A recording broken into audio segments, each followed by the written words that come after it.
Good morning and welcome to the chat on Newsday Amarillo and News Channel 10-2. I'm David Lovejoy.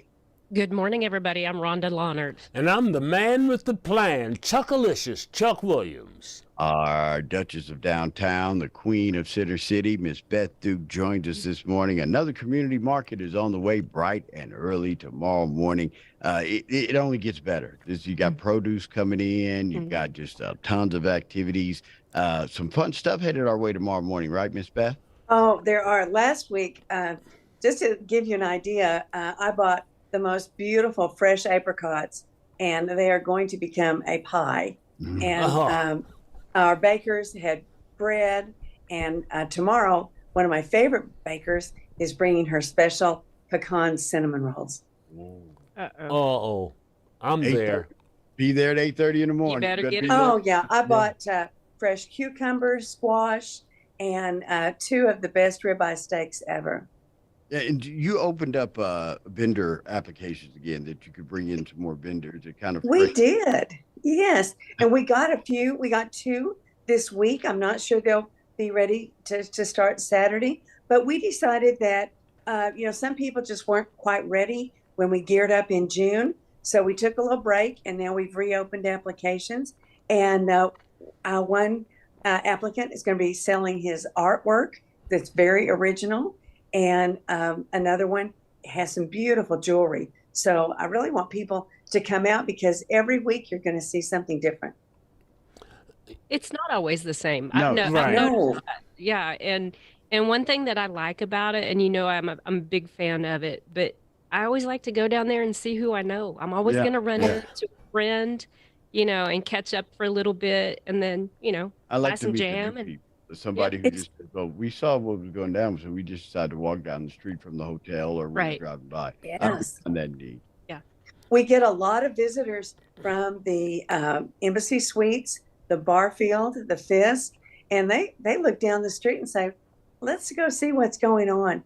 And the past few weeks, as we've had some conventions, the convention center, we get some people and we can tell, of course, because they've got their name tags on. And we just welcome them, and they're excited to find something different to stretch their legs and see a little bit of our historic downtown and not just be stuck in a meeting room all day. Yeah, and it's not always about the sell either, Miss Beth. You offer opportunities and some examples for things that are absolutely free. The musical guest hitting the Carpet Tech stage tomorrow will be Brian Roberts, and then the naturalist will be there. Tell us a little bit in the library. The Master Naturalists are a great group with one of my dear friends, Mary York, and they do a lot to teach kids about wildlife. And one thing they did last year, I don't know if this is what they plan for tomorrow, but they showed kids how to make a simple bird feeder out of a plastic water bottle. And our trash is drowning in plastic water bottles. Right. And if you can teach a kid how to fill it up with bird seed and make a bird feeder out of it, I think it teaches them not just to recycle and reuse, but also a love of wildlife.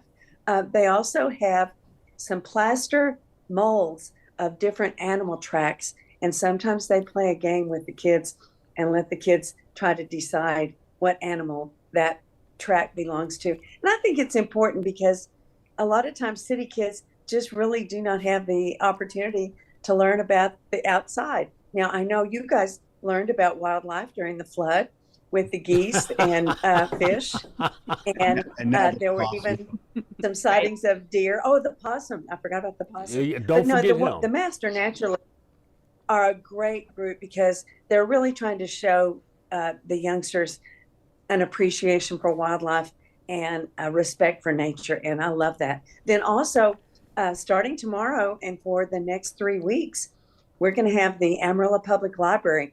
They were a fan favorite last year with a reading circle, and just kind of a great time to remind people all the great things at the library, particularly the downtown library.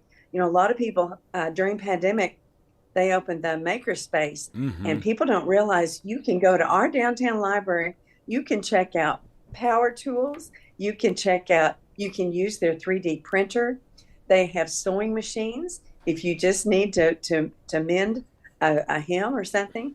And they also have an amazing long arm quilting machine that you can try out before you even try to buy one. And how wonderful that our library is expanding all these things. So the librarians will be there tomorrow to read to the kids and promote summer reading, but also you can ask them anything about the new ways that our library is serving downtown. Miss Beth, let me ask this: do you Sure. think the appeal of the market is in its eclecticism? In other words, it's so varied, you never know what you're going to see. Do you really think that's the major appeal of it? I think it is. We know that produce is the main draw because people want fresh food. They want to talk to the people who grew it or produced it. And unfortunately, this season, our growing season has been a little wacky and unpredictable, but it's starting to come in now. And then I think the other thing that draws people is you're talking to the person who made it happen. And that's what I enjoy, talking to Micah at MV Produce about his beef, talking to Janine at Jam That's Good, or even the pretzel guy with a new flavor. He has a new flavor about once every other month. And it's just fun to talk to the people who made it happen. You don't get that in a retail store. That's true. And we about cookies. Oh, He's loving cookies. Yeah, Oh my goodness. Christy has sold out every week. She just cannot bake enough. if So you want tasty stuff, you gotta go. You got to get there. exactly. Yeah. And she's amazing. Some of our vendors like to be in one spot all the time. She likes to move around. She likes for people to say, where is she this week? And she always sells out and does great social media marketing. She is really one of our super vendors. Well, speaking of the social media, I think it's really fun. Our friend Natalie, that has Finn, Yeah. that has Fenwicks. You get to go on social media and vote for the tie that Finn will wear for Fenwicks, Oh, cool. and then you get put in a drawing for a free candle See? because that's what it is. Yeah. That's what she's got. A little Finn, but she created Fenwicks, and she makes it so fun. That's it. It's a And great. Finn is a rescue, and he is the face of the brand. And I think he weighs all of 8 pounds, maybe 8 pounds after a bath. I don't know. But Finn is my little friend, and I sometimes get in trouble in the mornings because when Dr. Natalie's not looking, I will share my breakfast burrito with him. We're gonna tell. Well, that's how you make friends. That's how you make friends. That's it. That's it. Amarillo Community Market kicks off bright and early, 8:30 a.m. tomorrow at the historic Bivens Mansion, 1000 Polk Street.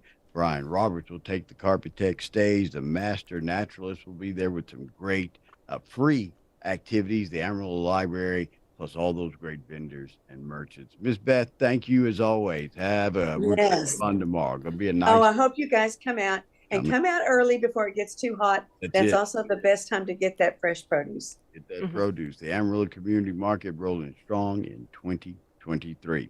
We're going to take a quick break. We're back to celebrate. Coming up right here on the chat on Newsday Amarillo and News Channel 10-2.